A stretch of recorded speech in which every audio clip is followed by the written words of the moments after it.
Conce me están avisando, weón, que a las 11 va a estar en Concepción.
Hola, buenas tardes, Camila. Hola, Francisco.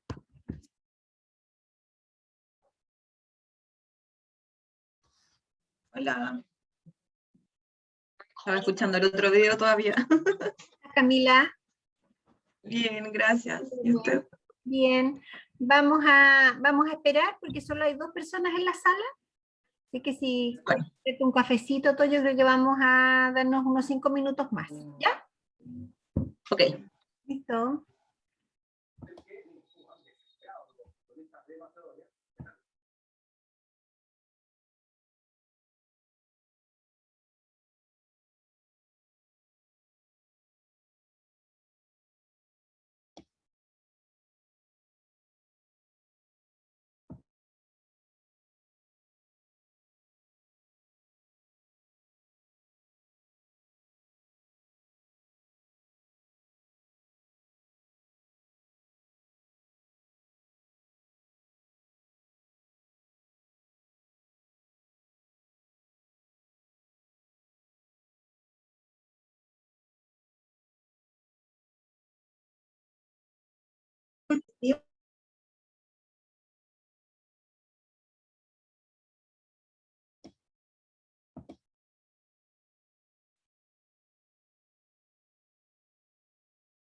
Hola, ¿cómo están?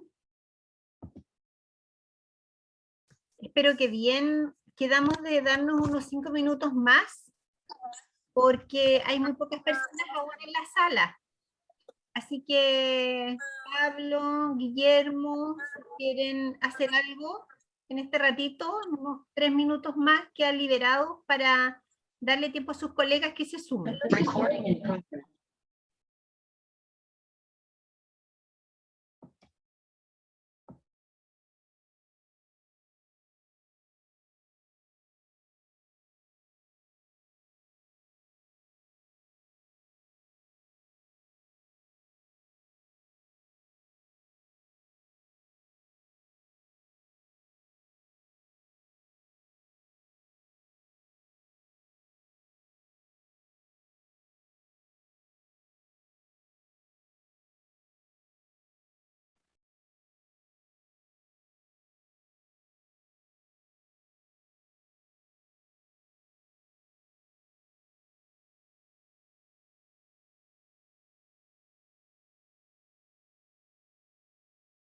Como que quede para adentro, como profesional.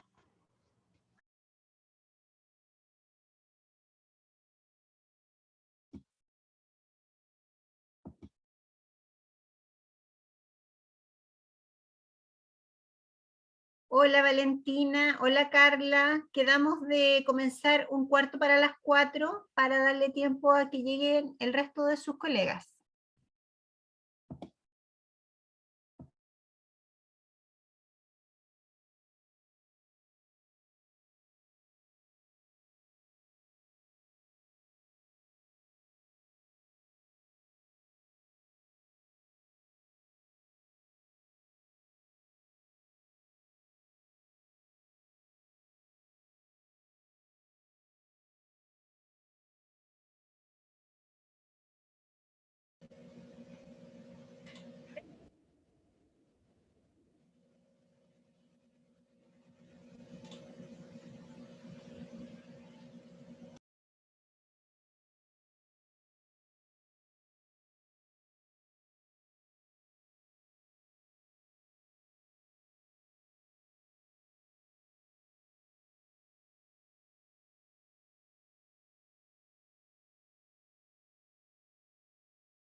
Bien, vamos a comenzar.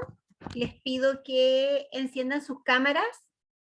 Vamos a comenzar con el foro del día de hoy.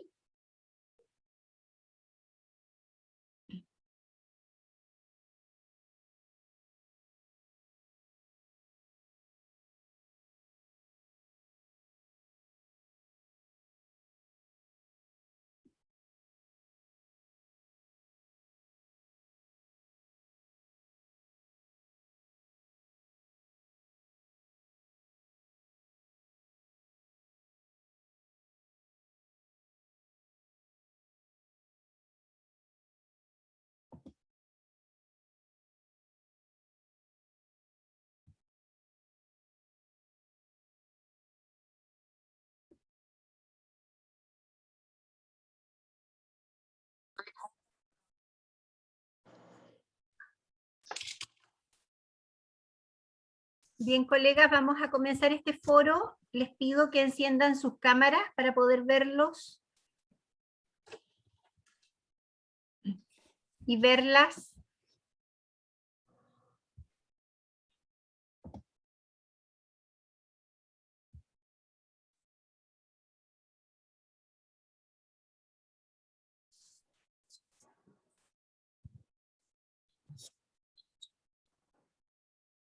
Hola Viviana, ¿cómo estás?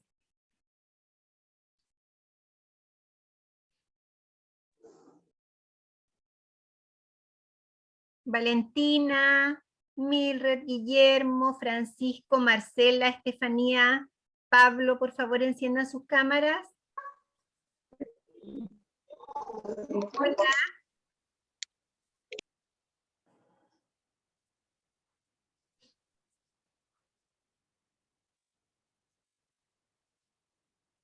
Muy bien. Es súper complicado, chicos, hablar con una pantalla en negro.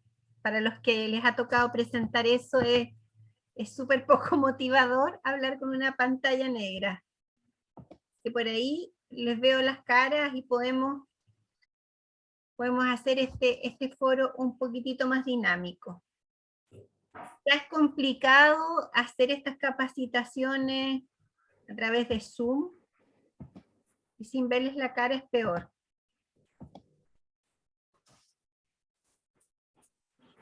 Bien, hoy vamos a hablar de un tema que es muy relevante, fascinante y que tiene que ver con la seguridad asistencial como el elemento clave de la calidad. Se viene hablando de seguridad, yo diría como tal, a partir más o menos del año 2000, donde hemos ido cuantificando desde el estudio del error humano, que se hizo, o sea, se publicó el año 2000, fue una recopilación de un trabajo de investigación retrospectivo de fichas clínicas, donde se determinó que las personas que constituíamos los equipos de salud nos íbamos a equivocar, porque somos humanos, por eso este estudio se llama El error es humano, y que la única forma de construir un sistema seguro de salud era primero partiendo de la base y entendiendo que la atención sanitaria es un acto humano riesgoso. No estamos exentos por ser del área de la salud, de tener procesos imperfectos, ¿cierto? Y cometer errores. Y esto ha llevado a que los países, la Organización Mundial de la Salud y distintos referentes técnicos comiencen a hablar de la seguridad y de cómo construir estos sistemas seguros en las instituciones de salud. Incluso en los países más ricos, donde se van garantizando varias de las dimensiones de la calidad que hemos revisado en las clases anteriores. Tenemos mejor estructura, cumplen mejor la oportunidad, el acceso. Aún así 1 de cada 10 pacientes es dañado en un hospital. Entendiendo esto, y también entendiendo que en la medida en que realizamos procesos más complejos y más efectivos desde el punto de vista de los resultados de salud, también vamos teniendo procesos más riesgosos. Y cuando uno entiende eso, entiende entonces que debe hacer cosas, hacer gestión para hacer las instituciones de salud, hacer los hospitales mucho más seguros. Y esas cosas, esos objetivos, esas actividades, debemos planificarlas. No son actividades que salen espontáneamente en el momento de la atención, sino que claramente tenemos que pensarlas de antes, y debemos instalar estrategias, ¿no es cierto?, para mejorar esta seguridad clínica. Yo les hablé de las estrategias más importantes para instalar la seguridad en las instituciones de salud. No sé si se acuerdan de alguna de ellas en la clase grabada.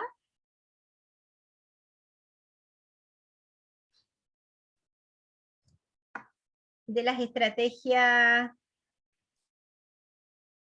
que debíamos mirar, que debíamos trabajar.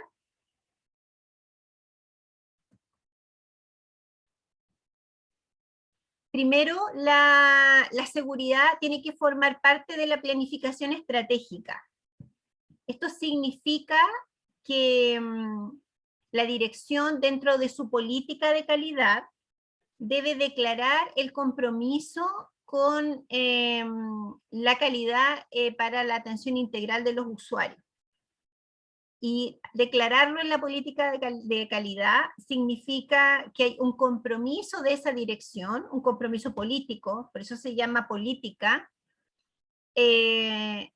con que efectivamente durante el tiempo que esté a cargo de la institución, en este caso del hospital, va a implementar todo lo que la evidencia científica, ¿cierto?, nos va diciendo que es importante y que genera cambios y que mejora la seguridad asistencial. ¿Qué cosas ustedes creen de lo que revisaron en la clase que efectivamente nos demuestra un compromiso político de la dirección respecto de la seguridad de salud?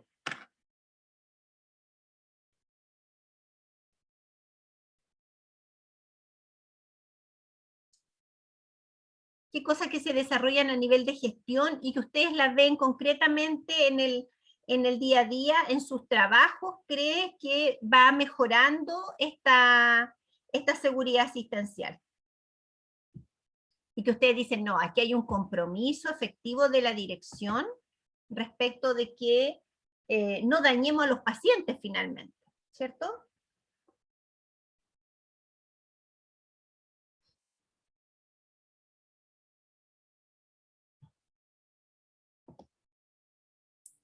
El mismo apoyo que da la dirección a los procesos de mejora continua. O no sé si preguntas por algo más concreto, pero no, eso, claro, apoyo eso general, bien. ¿Ya? En general, el apoyo que tenemos desde las direcciones de los establecimientos hacia a los procesos y a los equipos que lideran seguramente los procesos de mejora continua, porque si no hay apoyo de la dirección, en el fondo hacia abajo es más difícil trabajar. Entonces, cuando hay apoyo de ellos, es más fácil implantar esto de la cultura de la seguridad. Claro, cuando tú hablas del apoyo que hay hacia las medidas de mejora continua, estamos claramente hablando de que las direcciones entienden que debemos trabajar en un aprendizaje institucional, ¿cierto? O sea, que lo que estoy haciendo hoy día como proceso, como unidad, quizás es mejorable. Y el hecho de que sea mejorable o que no sea tan bueno no tiene un tema punitivo, sino que es un aprendizaje que vamos haciendo como institución, como unidad, de lo que vamos haciendo día a día. Y ahí es bien importante tener esa confianza en que la dirección nos va a apoyar en mejorar, por ejemplo, nuestros procesos, en mejorar nuestra estructura, en que si la unidad le dice, mira, la jefatura de la unidad, por ejemplo, nosotros hemos estado haciendo este proceso y efectivamente no lo podemos seguir desarrollando, no podemos avanzar más porque nos falta, no sé, otro tecnólogo médico, ¿cierto? Que uno vea que existe el compromiso de la dirección en decir, sí, perfecto, veámoslo, revisémoslo, y yo voy a ir al servicio a ver qué pasa y qué posibilidades tenemos, ¿no es cierto?, de lograr más horas para tecnólogo médico, pero voy a ir a pelear eso, porque finalmente entiendo, ¿cierto?, que para que haya más seguridad, por ejemplo, en el caso de un tecnólogo médico, y para que podamos tener más tiempo para, no sé, hacer los controles internos, analizar los exámenes, reportar de mejor forma los resultados críticos, necesariamente tú me estás diciendo como jefatura que una brecha es la falta de horas de tecnólogo. Y no que la dirección te diga inmediatamente, no, sabe que no se puede. O sea, cuando uno ve esa actitud, uno dice, ah, o sea, en el fondo la dirección entiende, ¿cierto?, que la seguridad forma parte de la planificación estratégica y forma parte también de mi quehacer como dirección. ¿Ya? Y claro, porque yo puedo hacer una declaración de, y objetivos muy bonitos en un programa de calidad, en una planificación estratégica o en una política de calidad, donde yo me comprometo por mejorar las estructuras o mejorar las competencias del recurso humano, pero me quedo en eso y no gestiono. Y para las direcciones y los directores o directoras, esa gestión muchas veces tiene que ver con ir, por ejemplo, a pedir recursos a los servicios. ¿Ya? Yo les dije en el video de la clase pasada que la calidad tiene un costo económico también. Y la calidad, y obviamente la seguridad, porque dijimos que la seguridad es la dimensión más importante de la calidad. Por lo tanto, cuando asume una dirección y asumen también jefaturas, deben entender que dentro de sus tareas también está asumir ese costo que tiene trabajar con calidad y seguridad. ¿De qué otra forma yo podría ver, ¿no es cierto?, este compromiso o este entendimiento de que la seguridad forma parte de la planificación estratégica del hospital? En este caso, ustedes que son del Hospital de Laja, que ya llevan varios procesos de acreditación a cuesta.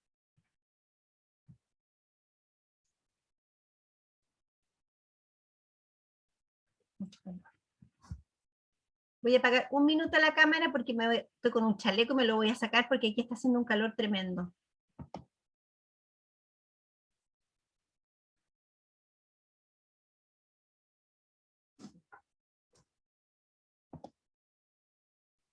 Chicos, esto no es un monólogo, yo necesito que participen y que enciendan las cámaras porque para monólogo es la clase grabada.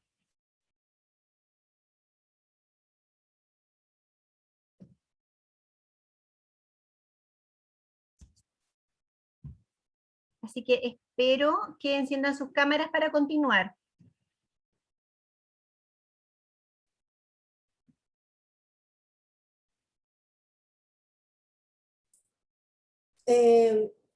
Profesora, yo creo que el hecho de reportarlo, porque estamos hablando de la seguridad, ¿cierto?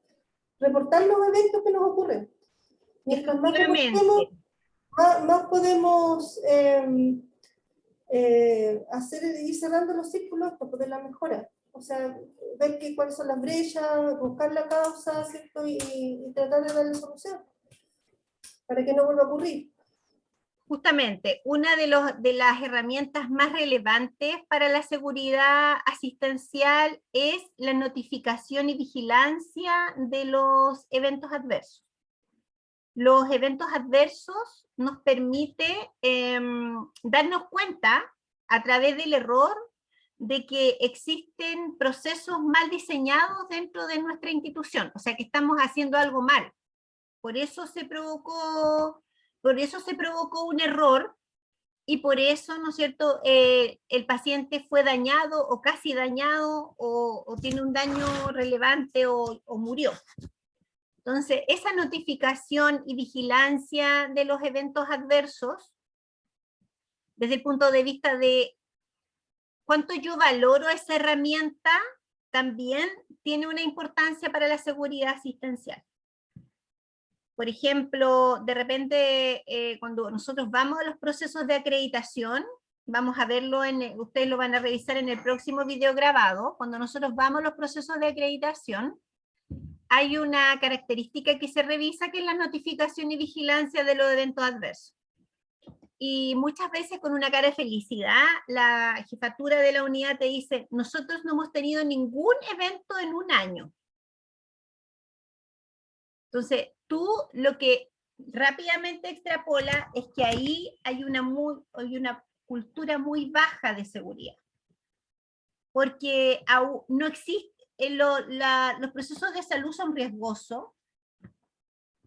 Falta mucho por avanzar aún en Chile para tener procesos seguros y obviamente lo que está pasando ahí no es que no haya habido ningún evento, a lo mejor no hubo ningún evento centinela, ningún evento grave, pero lo más probable es que hubieron muchos eventos y lo que pasó es que no fueron notificados. Y eso es, de ahí hay una responsabilidad no solo de los funcionarios de notificar, sino que también de cómo nosotros estamos poniendo la seguridad al centro del quehacer de nuestras actividades asistenciales. ¿Cuánto sabemos de los errores? También es importante para que nosotros valoremos la seguridad. Uno de los elementos fundamentales para trabajar con seguridad es crear una cultura de seguridad. Y crear una cultura de seguridad significa trabajar procesos seguros. Y trabajar procesos seguros significa trabajar primero procesos estandarizados. Entonces, si yo, por ejemplo, hago un análisis de todos los procedimientos o procesos que realizan, por ejemplo, los dentistas, y los dentistas dicen, no, nosotros no tenemos ningún procedimiento estandarizado, no nos hemos sentado como dentistas a generar protocolos de los procesos que nosotros hacemos aquí en la unidad dental, entonces yo inmediatamente parto de la base que sus procesos no son seguros. Porque no existe la estructura más básica que es estandarizar los procesos y definirlos en un documento.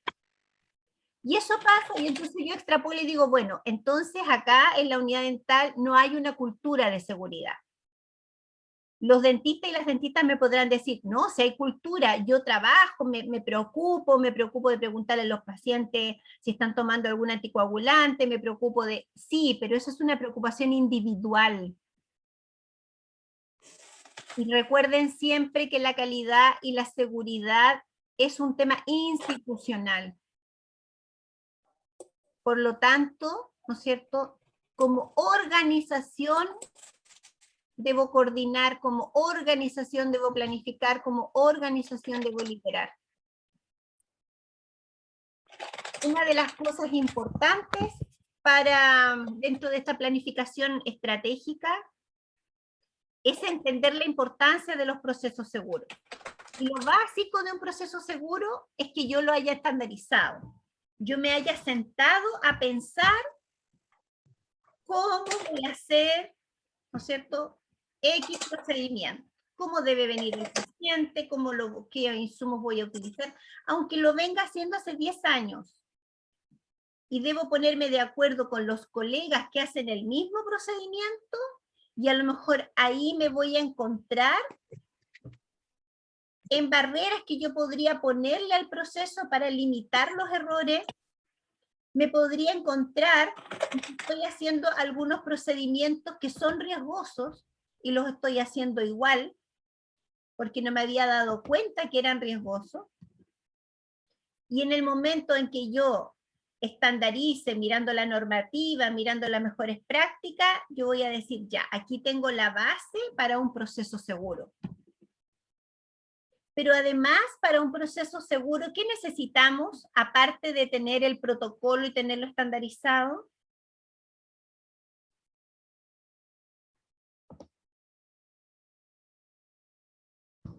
¿Qué necesitamos?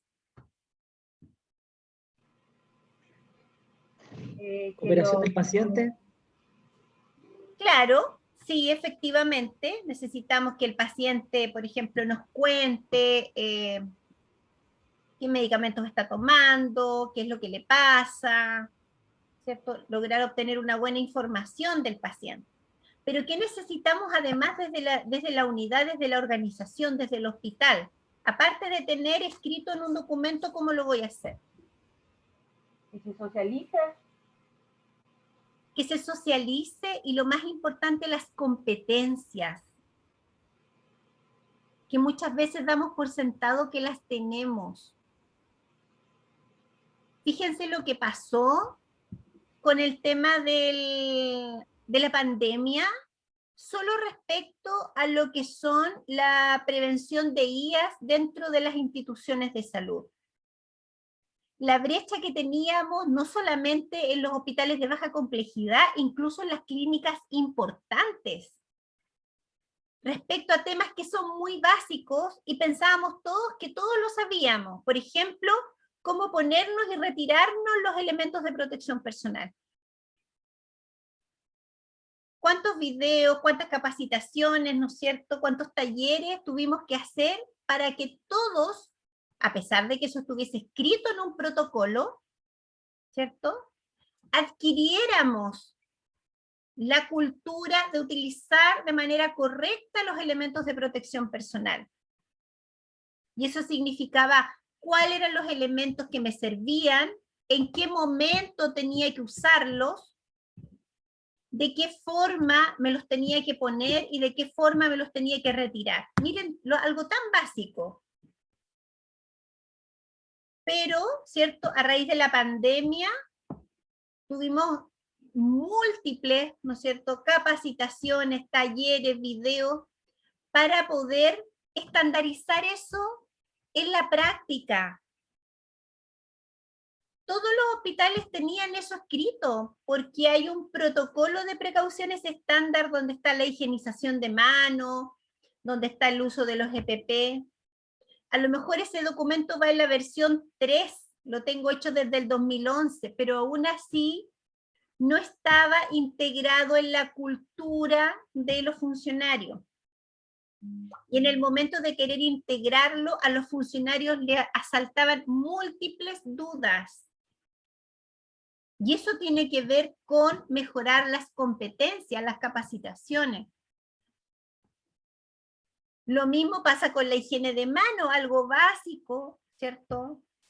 Lo que genera un mayor impacto en la prevención de IAS.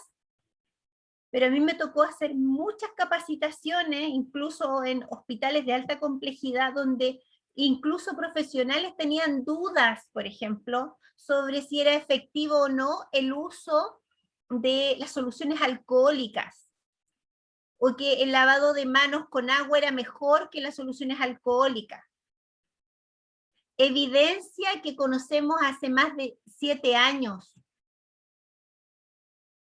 Entonces, si nosotros no avanzamos, no solo en hacer protocolos, sino que en efectivamente mejorar las competencias, no vamos a tener procesos seguros.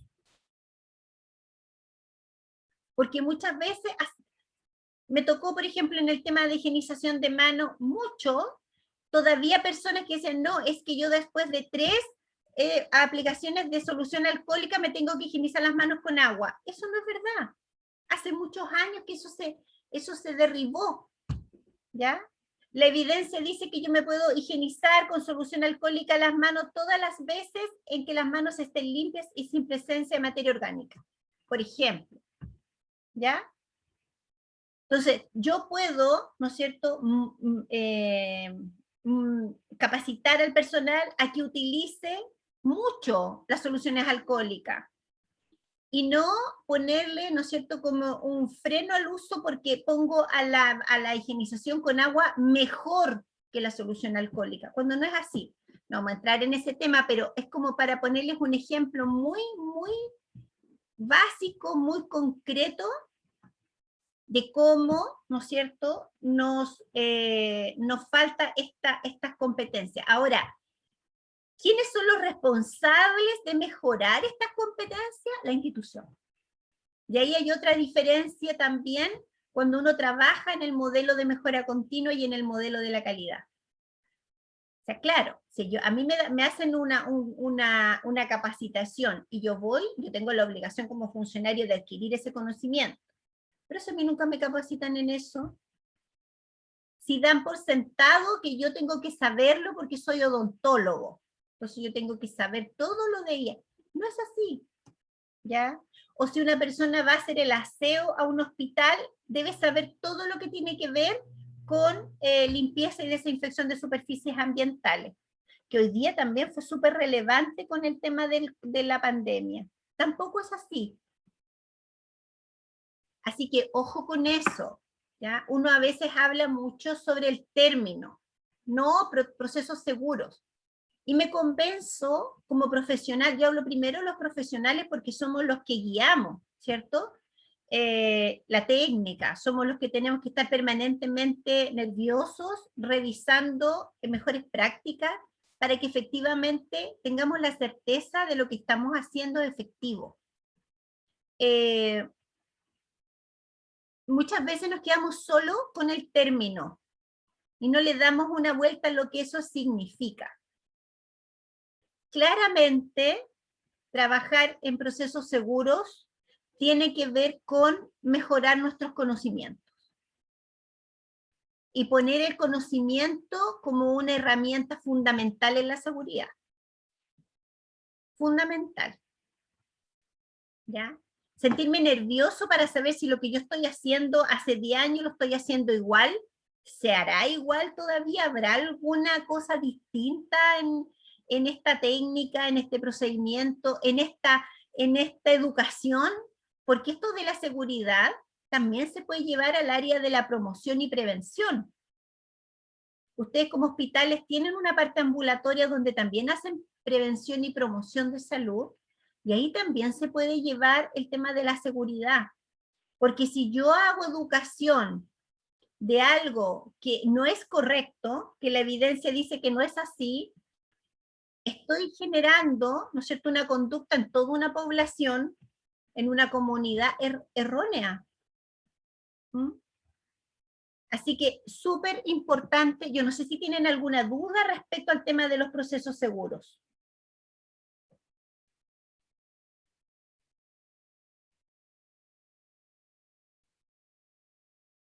¿No? Yo tengo una pregunta. Gastón. En cuanto a la aplicación práctica de la formulación de los protocolos, porque es muy interesante eso que dice de si se estará ejecutando de la misma forma un procedimiento que hace 10 años, pero el generar un protocolo nuevo implica tiempo, implica capacitación técnica, un montón de cosas que nosotros por la carga asistencial, siendo honesto, yo como dentista nunca voy a poder hacer.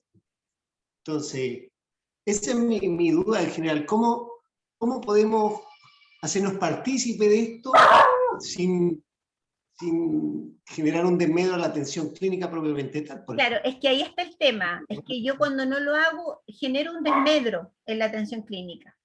Porque me pongo en la evolución de la calidad, me pongo todavía solamente con la dimensión de la eficiencia.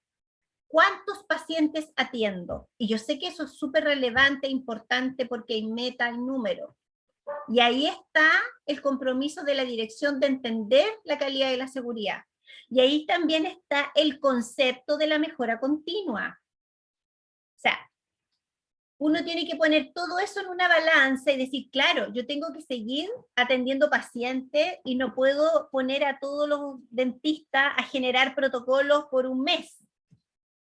pero sí yo puedo como jefa o jefe de la unidad dental en conjunto con la unidad de calidad y en conjunto con la dirección decir, bueno, nosotros nos vamos a poner como meta generar un protocolo semestral, por ejemplo. ¿Y para qué vamos a generar la mejor guía clínica de la 8ª región? Pero a lo menos vamos a revisar y estandarizar lo que estamos haciendo y vamos a mirar qué dice la norma. Porque estamos en una mirada de mejora continua. A lo menos voy a hacer eso. Y eso significa, ¿no es cierto?, que vamos a buscar en la bibliografía si existe un protocolo, si existe evidencia, lo vamos a construir, lo vamos a conversar, ¿no es cierto?, a través de, no sé, un correo, veremos que nos permitan a lo mejor una reunión de 2 horas. Bueno, eso no existe una receta mágica, porque lo que te pasa, Gastón, a ti, le pasa a los equipos de la clínica alemana, de la clínica Las Condes, de la clínica Indisa, del hospital del Sotero del Río, de todas partes, ¿ya? Siempre la presión asistencial va a ser urgente.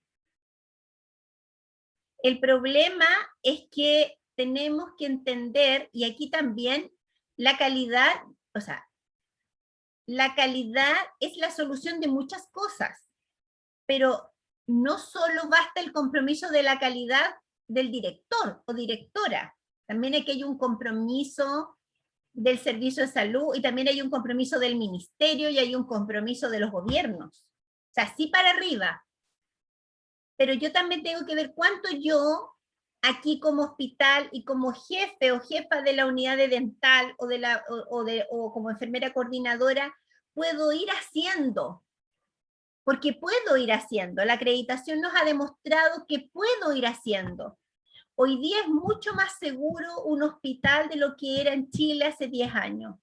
Lejos. O sea, hoy día es mucho más seguro operarte, Gastón, que hace 10 años atrás. En cualquier parte, ya sea en el Guillermo Gran Benavente como en el Hospital del Sur. Es más seguro. Y hace 10 años era menos seguro operarte en el Hospital del Sur y operarte en el Guillermo Gran Benavente.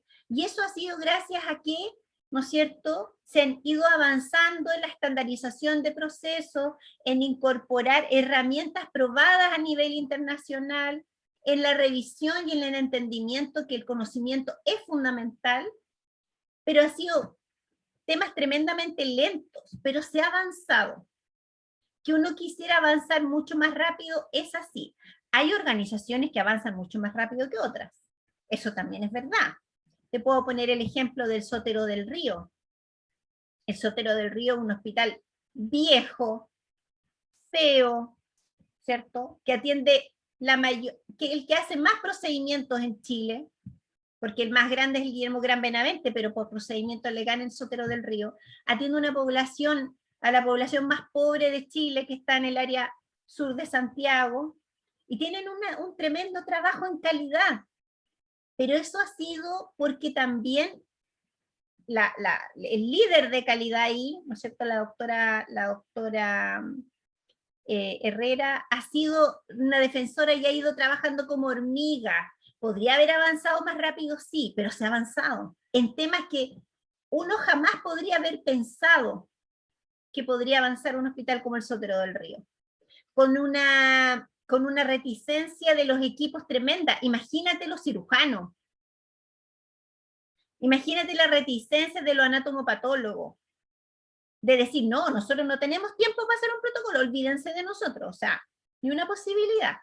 A tener hoy día una unidad después de 8 años con una estructura nueva que ha sido gracias a este trabajo, ¿no es cierto?, de los procesos seguros, con protocolos, con trazabilidad de biopsia digital, todo a pulso, obligando y presionando a al servicio de salud para que se ponga con Luca, pero es un trabajo así, lento. Ahora, lo primero es estar convencida y convencido de que esto mejora la calidad de la atención, claramente, y que finalmente y éticamente no ponemos en riesgo a los pacientes. Para nosotros hoy día es más seguro también para trabajar. Me imagino en el caso de ustedes, experiencias que también deben tener de mirarse hacia atrás, cómo estaban hace 10 años en cosas básicas y cómo están hoy día, por ejemplo. No sé, me imagino en cómo funciona la unidad de esterilización, que son unidades que han avanzado mucho con el tema de la acreditación, el tema de IA, los procedimientos de enfermería, la misma ficha clínica, pero es lento. Es lento, Gastón, no es algo rápido. Pero sí tú puedes ponerte, mira, un protocolo al año, uno al año, ya en 3 años avancé en 3. ¿Cuáles? Los de mayor riesgo, los que si me equivoco o no tomo o no considero algo, puedo dañar al paciente. Eso. Y no solo trabajar con los que están en la pauta de cotejo, sobre todo ustedes que son un hospital que ya va al 3er proceso de acreditación. Entonces, lo más probable es que ustedes deben tener todos los protocolos de la pauta confeccionados. Pero esos no son solo los procedimientos que hace el hospital de Laja. Hay muchos más. No sé si contesté un poquito tu pregunta, Gastón.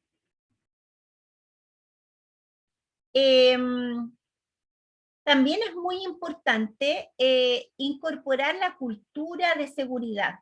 Es difícil para nosotros incorporar la cultura de seguridad. Deme un minuto porque me está dando justo el sol en la cara y no puedo mirarlo.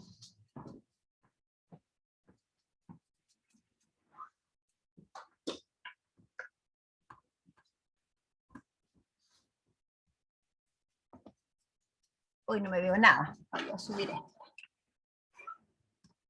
Ahí.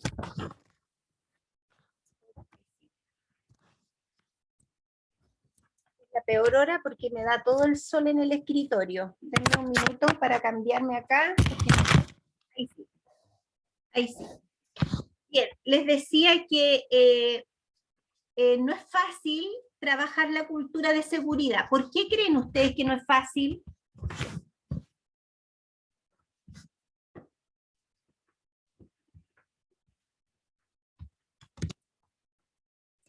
¿Quién acá, cuando por ejemplo sale de vacaciones, hace un checklist en su casa antes de irse?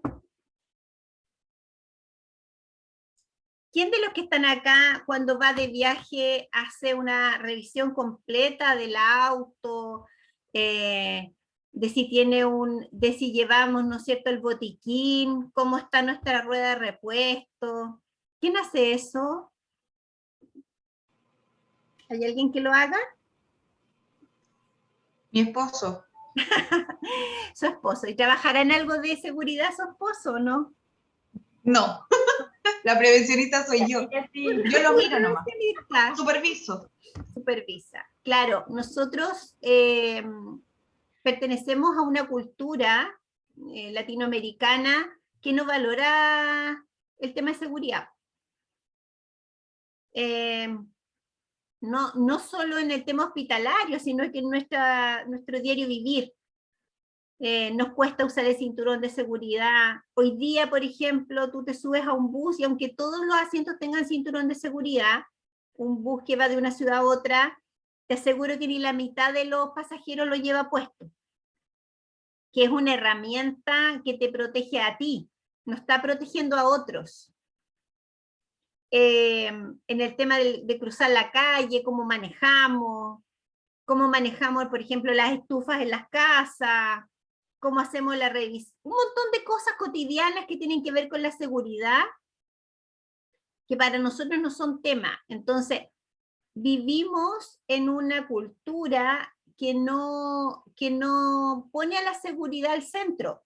Cuando fue el terremoto, se habló mucho, ¿no es cierto?, de las vías de evacuación, de que teníamos que tener un bolso, que no teníamos que construir a la orilla de las playas y del mar, y han pasado 10 años y hemos vuelto a la misma cultura de inseguridad. No tenemos bolso, se hace en casa a la orilla del mar.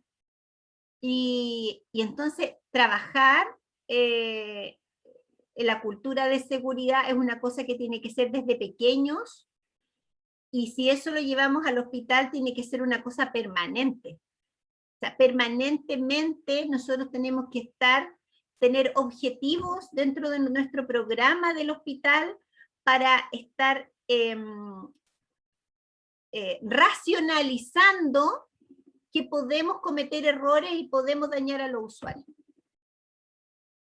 Si no hacemos eso, solamente, ¿no es cierto?, nos viene el tema de la seguridad y el cumplimiento de los protocolos cuando nos vienen a supervisar, en el momento de la acreditación. Oye, me voy a estudiar porque sabes que se me olvidó cómo era esta cuestión del código azul, cuáles eran las cosas que tenía que decir cuando había una emergencia, o cuáles eran las vías, o cuál, ¿no es cierto?, porque me van a venir a evaluar. La cultura de seguridad son valores, son hábitos, son costumbres que genera una organización, el conjunto de una organización, no una persona individual, respecto de las estructuras, de los procedimientos, de las herramientas que me conducen a la seguridad.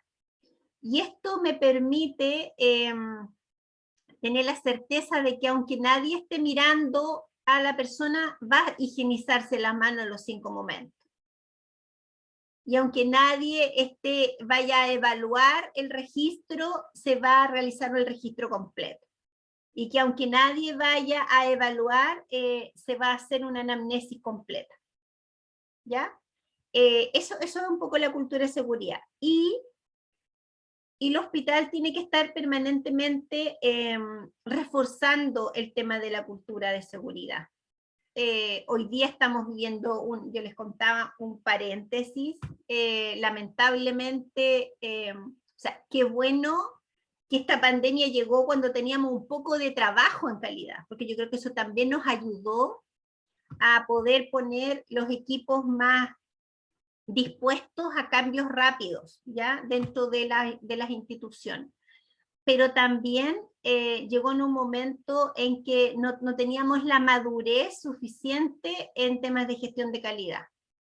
Ni las instituciones y tampoco el gobierno. O sea, si hemos hablado de que las competencias son fundamentales para tomar las mejores decisiones, ¿cómo podemos pensar que no hay un comité asesor de expertos en el ministerio? Eso es, o cómo, ¿no es cierto? Se los digo porque yo estoy haciendo un magíster que les contaba de calidad de epidemiología y trabajo, tengo profesores del ministerio, profesores que les puedo contar, por ejemplo, que la persona encargada de vacunas,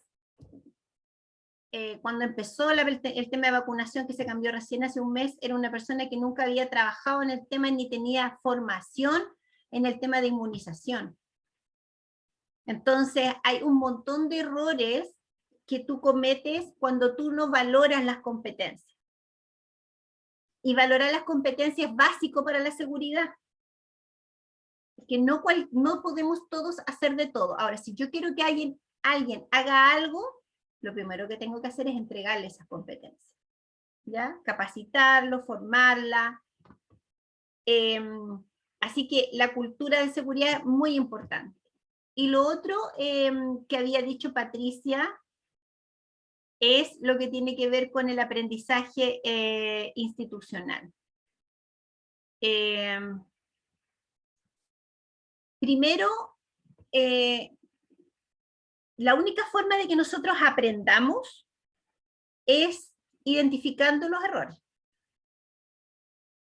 Si nosotros no estamos convencidos de lo bueno que es la herramienta de la notificación de eventos adversos, el reporte, y que efectivamente el hospital haga un análisis interesante, y que efectivamente después de ese análisis implementemos un plan de mejora, y que ese plan de mejora se ejecute, no hay aprendizaje institucional. El aprendizaje institucional lo logramos primero a través de la notificación y vigilancia de los eventos adversos. O sea, todo lo que nosotros tenga olor a error, debiéramos notificarlo. Después el experto del hospital de evento adverso hará un análisis de si es o no es un evento adverso. Ese no es el tema de cada uno de los trabajadores o funcionarios. Nosotros lo que tenemos que hacer es notificar, ¿ya? Por lo tanto, debiésemos tener muchas notificaciones. ¿Cuál es el problema de las notificaciones? Primero, que todavía hay gente que tiene miedo de notificar, ¿ya? Porque hay un tema punitivo de la jefatura, pero también un tema punitivo de mis pares. O sea, me voy a sentir criticado porque me equivoqué, ¿ya? También no notificamos por un desconocimiento de lo que tengo que notificar. Muchas veces pensamos que solo tenemos que notificar cuando un paciente se muere, cuando lo mandamos a la UCI, cuando tiene una hemorragia, cuando se cae y pierde el conocimiento. Entonces, claro, cuando llegamos a notificar algo, notificamos un evento centinela. Pero antes de ese evento centinela hubieron muchas luces de que ahí había un riesgo. Pero nunca lo notificamos porque no nos pareció importante. También se notifica poco porque los formularios de notificación son engorrosos. O sea, me dicen ya notifique, me pasan un formulario que tiene un montón de casilleros que tengo que empezar a llenar. Entonces empiezo a llenar y voy a la mitad y digo, ya, chao, me tengo que ir. Después se me olvida, me voy para la casa, me desconecto y no notifiqué. Uno debe tener un reporte, un informe de reporte lo más sencillo posible, que solamente me alerte que hubo un evento. Será responsabilidad de la unidad de calidad, del encargado de calidad, el encargado de eventos adversos, después tomar ese evento, ir, llenar todos los datos, si el paciente estaba con las medidas, no estaba con las medidas, llenar la historia. Pero si yo le pido que llene la historia al funcionario, no lo va a hacer porque demanda tiempo, empiezo a llenar y no sé lo que tengo que poner, cómo lo escribo, y eso ya deja una cantidad importante de personas que no notifican. Lo segundo es que se notifica y el análisis es malo. Como el análisis es malo, no hay plan de mejora real, sino que el plan de mejora que se propone es un plan de mejora basado en personas teóricas, porque en el análisis no participan las personas que hacen el proceso. Sucedió algo en dental y el análisis lo hace la persona de calidad con el jefe dental. Porque el dentista que estuvo involucrado con el test, están todo el día atendiendo, entonces ¿en qué momento lo llamo a hacer el análisis? Entonces finalmente el análisis lo hace la jefatura que no estuvo ahí, no sabe cómo pasaron las cosas y tampoco, ¿no es cierto?, a lo mejor no tiene la cantidad de presión asistencial que tiene el resto, etc. Y lo último es que efectivamente del análisis haya una mejora. Porque estamos hablando de un aprendizaje. Entonces, si yo me voy a dar la lata como funcionario de ir a buscar el papel, llenar el papel, ir a entregárselo a la persona encargada, después que me llamen, hago el análisis, pero veo que no hay ningún cambio, ¿notificaré de nuevo o no? ¿Qué creen ustedes?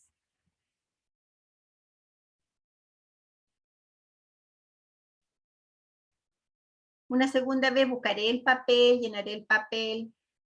Lo más probable es que no. Entonces, claro, cuando vamos a la unidad de, como les decía, de, no sé, de urgencia, y evaluamos 3 años para atrás la acreditación y preguntamos, ¿cuántos eventos han ocurrido en el año 2019? 0. Aquí tengo una declaración, 0 eventos. Claro, en el proceso de acreditación nadie le va a cuestionar eso. Pero en el fondo uno sabe, ¿cierto?, como persona que trabaja en calidad y en seguridad, que eso no es verdad. Que eso no es verdad. O sea, que lo que no hay es que la gente no ha notificado. Pero en una unidad de urgencia hay eventos todos los días. Claro, no hay eventos graves, pero hay eventos. pero no los notificamos. Y las personas de ahí, la jefatura, además está feliz porque no tiene ningún evento. Cuando lo que debiera estar preocupada de que la gente no notifica, no sé lo que está pasando. Y me vengo a enterar hasta que tengo un evento centinela, o me vengo a enterar hasta que un paciente pone un reclamo, por ejemplo. ¿Ya? Para poder hacer un aprendizaje institucional, como les decía, es fundamental este proceso de notificación y vigilancia fuerte, bien hecho, con un buen sistema de reporte, ir identificando y formando a personas que puedan participar también en los análisis, ¿ya? Que tengan esta mirada como de investigador. Nunca punitivo, siempre desde el punto de vista del aprendizaje institucional. Siempre confidencial, siempre anónimo. No me interesa qué le pasó. Eso lo vamos a ver en la próxima clase con mayor profundidad. Me interesa qué fue lo que pasó. ¿Ya? Eso no exculpa a las personas de su responsabilidad ética y legal frente a un evento con el paciente, por ejemplo. Ese será un tema de soporte legal y jurídico. Pero como organización, la mirada es una mirada de tipo de aprendizaje. También aprendemos mucho de los resultados de los indicadores. Ahí también hacemos un aprendizaje institucional. Y así nosotros tenemos indicadores que nos dicen, ¿no es cierto?, que el resultado es malo de ese indicador. Pensemos buenos indicadores, porque también hay indicadores, ¿no es cierto?, que son autocomplacientes. Pero si nosotros logramos generar buenos indicadores y tenemos malos resultados, y miramos en qué parte del proceso tenemos esos malos resultados, claramente ahí también nos está mostrando un riesgo del proceso. Ahí nos está mostrando de que ese proceso no es seguro. Por lo tanto, en algún minuto, eso va a desencadenar en un evento adverso, en un daño a un paciente. En algún minuto.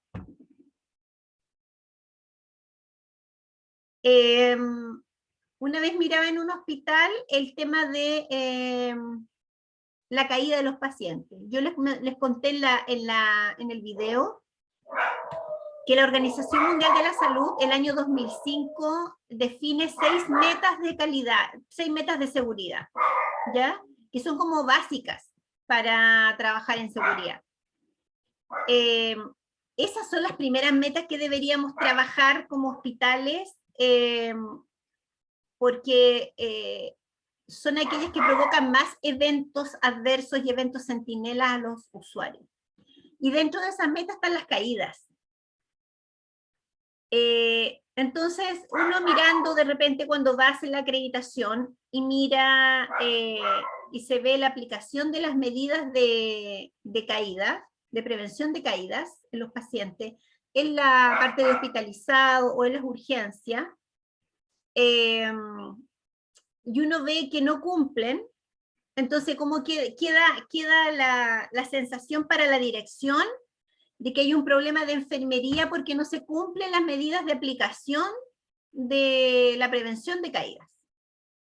Pero cuando uno va a mirar y va a indagar cuáles son los resultados parciales de los indicadores, uno se da cuenta que el problema, por ejemplo, no está en que no se aplique una escala de caída y en que no se suban las barandas ni se pongan los frenos, sino que el problema está en que las barandas están malas, por ejemplo. O, por ejemplo, el problema está en que los timbres están malos, que son los que la prevención de caída, ¿no es cierto?, aparece como que el paciente debe tocar el timbre para avisar si se quiere levantar. Entonces, claro, efectivamente le dejamos el timbre, pero el timbre está malo, entonces es un sinsentido. Entonces, cuando nosotros hacemos un análisis de ese indicador desde la mirada de seguridad, no podemos decir, ya sí, parece que, ¿no es cierto?, no se aplican las medidas de prevención. El tema es no estamos haciendo un programa de mantención a las camas y camillas del hospital. Bueno, no hay plata, te podrán decir el director o el encargado de administración, no hay dinero para hacerlo. ¿Ya? O uno dice, bueno, hace una semana que esta baranda está mala y se cae, yo avisé, pero nadie lo ha venido a ver. Eso significa que tenemos que tener un programa sistemático de observación, quién es el encargado o la encargada de ir a mirar las condiciones de las camillas y las camas, porque si no están en condiciones, los pacientes se van a caer. Y esa es la mirada de seguridad, leer el indicador. No solamente anotar y traspasar porcentajes de cumplimiento, o sea, eso ustedes que un hospital que ya va en la tercera etapa de la acreditación, eso ya es algo que ya está hecho. Ya tenemos que hacer indicador, ahora miremos más allá. Miremos más allá. Tengo un indicador de lavado de mano que lo tengo hace, no sé, 10 años. Pero este indicador efectivamente me está reflejando la seguridad respecto de IAS que yo tengo en la unidad. No, en verdad no, porque yo aplico 5 pautas y me paro al lado de la enfermera y la miro cómo se lava las manos, obvio que se la va a lavar bien. Entonces me tengo que cuestionar si el instrumento que yo estoy utilizando es el adecuado. La mirada de seguridad, chiquillos, va más allá de lo básico que hemos tenido que trabajar para la acreditación. Sí, tengo un protocolo, pero ese protocolo refleja el hacer correctamente las cosas correctas y en un entorno seguro. Chuta, no sé, porque lo copié del hospital de, no sé, Rancagua, no importa. Pero lo miraste, lo leíste y lo copiaste y lo construiste con una mirada crítica. Las personas han sido capacitadas, se han difundido para que lo apliquen.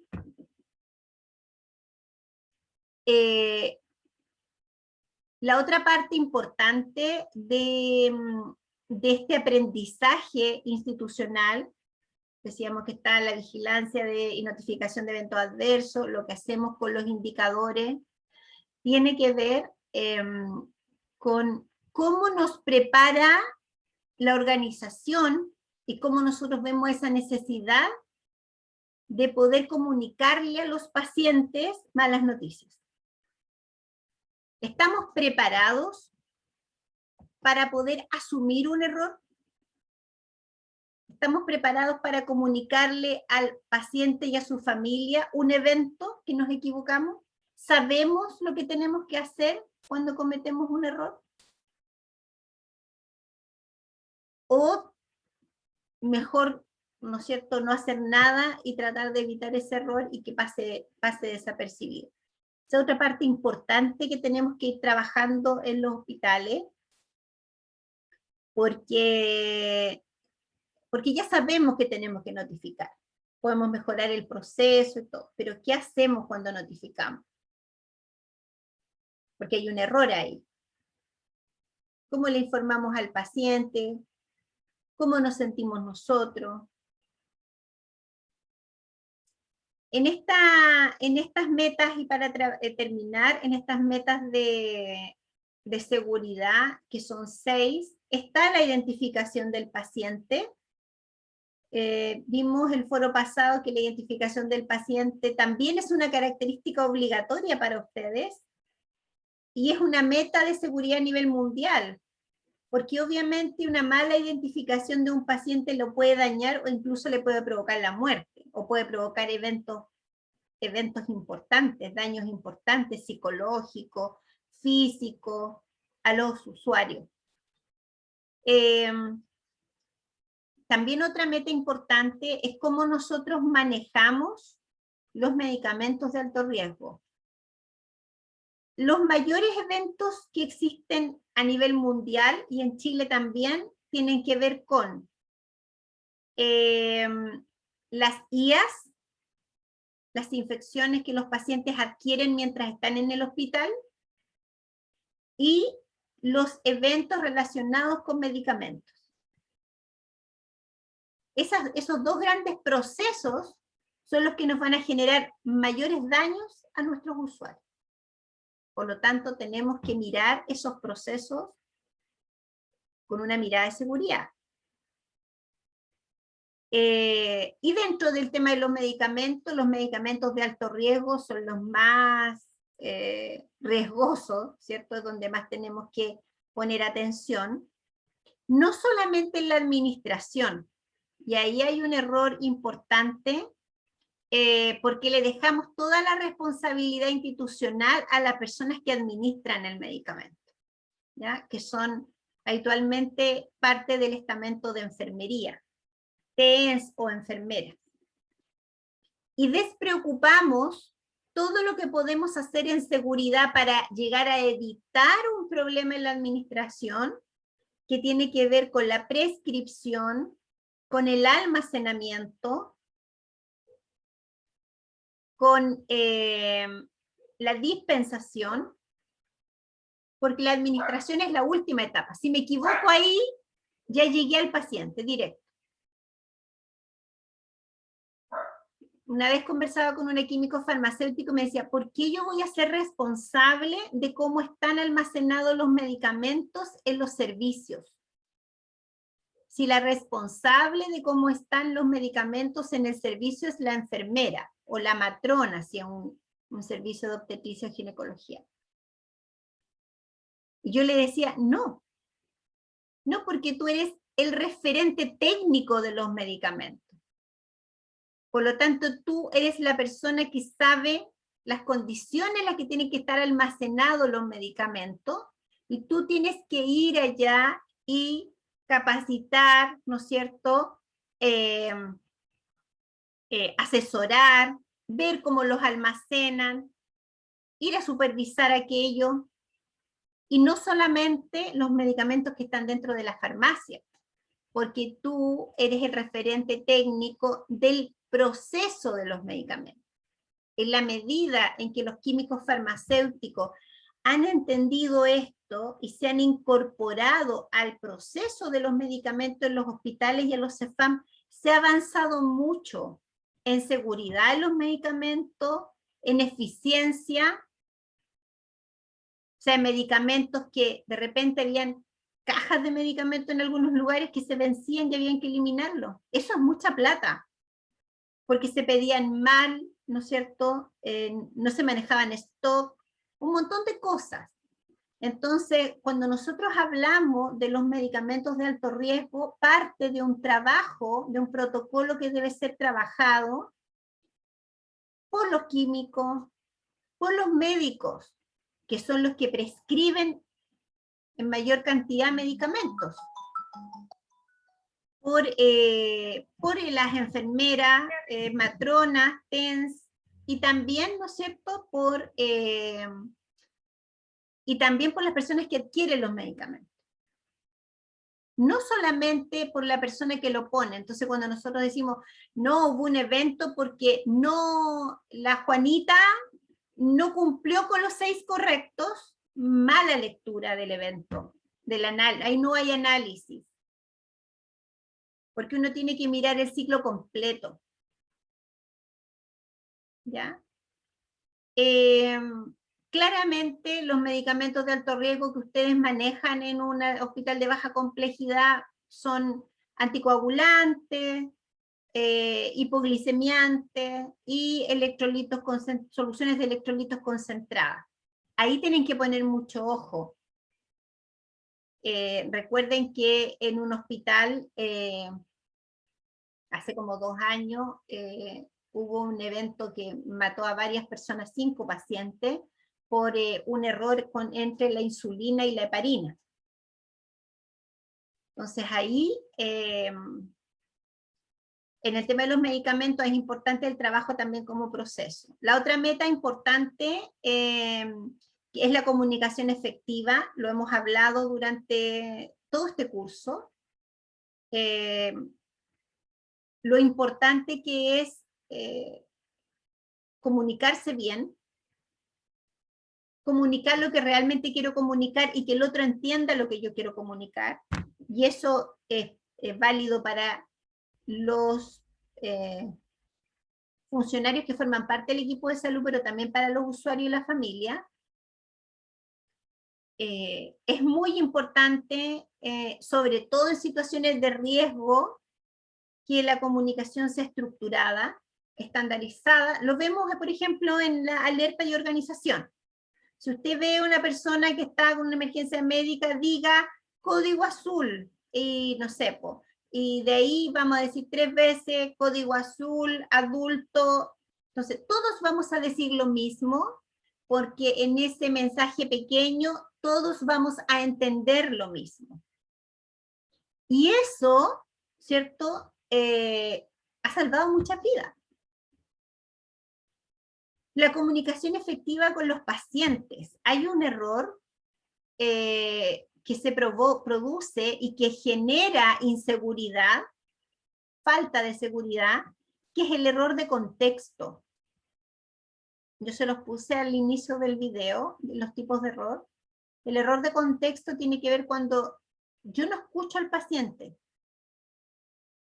Como el paciente a lo mejor me va a decir cosas que van a ser importantes para las decisiones que yo tome respecto, por ejemplo, al tratamiento o respecto a las indicaciones.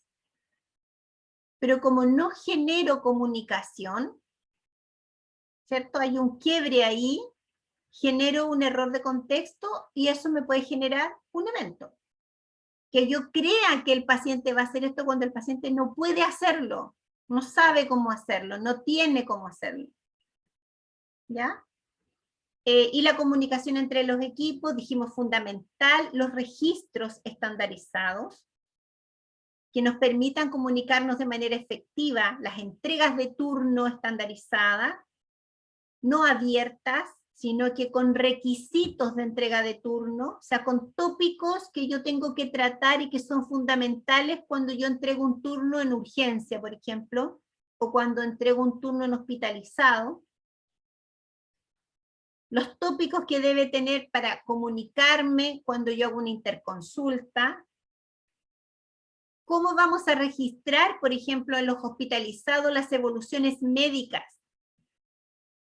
Vamos a poner lo que se me ocurra, lo que el médico cree que sea más importante, o vamos a estandarizar un tipo de evolución médica que considere estos aspectos como relevantes para evitar errores, por ejemplo, por omisión, que también generan falta de seguridad.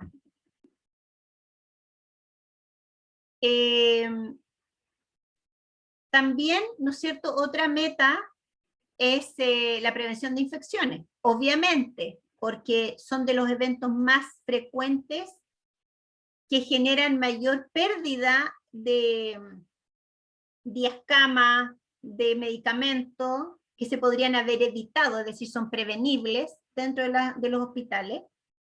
Y ahí la principal herramienta de seguridad es la higienización de manos. Algo que uno aprende cuando está en primer año de la universidad o primer año de una carrera técnica y que nos cuesta tanto incorporar y que genera seguridad en todo lo que tiene que ver con la prevención de las infecciones. Y por último, ¿no es cierto?, las caídas, que ya lo habíamos visto, que ya se los había mencionado anteriormente. No vamos a hablar de las cirugías porque ustedes como hospital de baja complejidad no realizan cirugía. Es importante que sepan que ha habido un aumento, o sea, ha habido un avance importantísimo a nivel país de cirugías seguras. Hoy día se operan menos personas equivocadas que hace 10 años, pero se siguen operando, o menos lagos cambiados que hace 10 años, pero se siguen operando lagos cambiados, o quedan menos pinzas que años anteriores, pero se siguen operando y dejando pinzas o apósitos en cavidades todavía. Y respecto de las caídas, bueno, como yo les decía, es importante prevenir las caídas, y para eso es súper importante, yo me imagino que ustedes lo tienen incorporado ya, los que son clínicos, evaluar el riesgo de caída que puede tener el paciente al ingreso al servicio de hospitalizado, fundamental, ¿cierto? Tener esa evaluación e incorporar rápidamente las medidas de prevención y en todo lo de seguridad, no solamente en el tema de la prevención de caídas, sino que también en la identificación de pacientes, en la comunicación, es fundamental que hagamos partícipe a los pacientes y a la familia. Hay experiencias muy interesantes, previos a la pandemia obviamente, porque a nivel mundial hoy día estamos con pandemia, pero previo a la pandemia, respecto de cómo aumenta la seguridad al incorporar al paciente y a la familia en los procesos. ¿Ya? Y ahí la comunicación es fundamental. Eso, yo no sé si tienen preguntas puntuales. Hablé porque no había mucha participación, pero quizás ahora con esto que entregué hay alguna pregunta. No sé cómo les ha ido con las pruebas, si tuvieron problemas ahora con el Kahoot.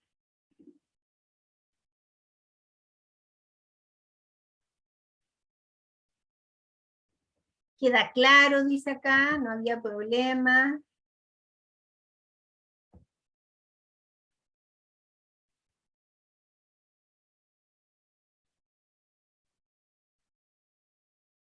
¿No? Claro, perfecto. Queridas y queridos colegas, entonces, la última clase que vamos a ver, el último video que nos queda, es esta, tiene igual dos partes. Una parte que es, vamos a hablar sobre los errores, vamos a hablar un poquito cómo se tratan los eventos adversos, porque eso es fundamental para la seguridad. Y también yo les voy a mostrar cómo se hace un análisis en otro, que es más cortito, de los eventos. Hacia dónde deberíamos tender para poder hacer un buen análisis de los eventos y efectivamente que eso sea un insumo para la seguridad. Y en el Zoom, que nos queda el último Zoom, la próxima clase, en el foro, también les voy a hablar porque me lo pidieron de su unidad de calidad, que les hablara un poco acerca de las últimas novedades respecto del proceso de acreditación a raíz de la pandemia. ¿Qué está pasando con esto? Así que vamos a dejar un ratito para hablar de eso. Pero principalmente vamos a hablar del error. Así que eso, les voy a enviar igual que la vez pasada el link para el Kahoot. Lo que pasó con el Kahoot pasado es que estuvo menos tiempo en la web para que pudieran jugarlo. Entonces ahora el que jugaron último, yo se los dejé hasta el sábado. O sea, todavía podrían jugarlo los que no lo han hecho hasta el sábado. Y se los voy a dejar hasta el martes de la próxima semana para que lo puedan hacer antes del control. No sé si han tenido alguna pregunta con las pruebas.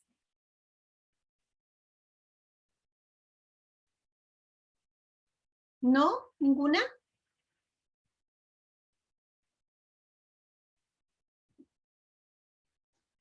Bien.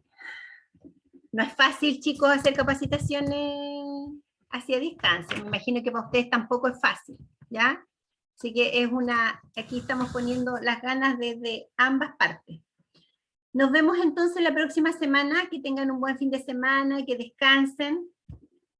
Y nada, pues nos vemos en el próximo foro, ¿ya? Que estén súper bien, cuídense. Chao, chao.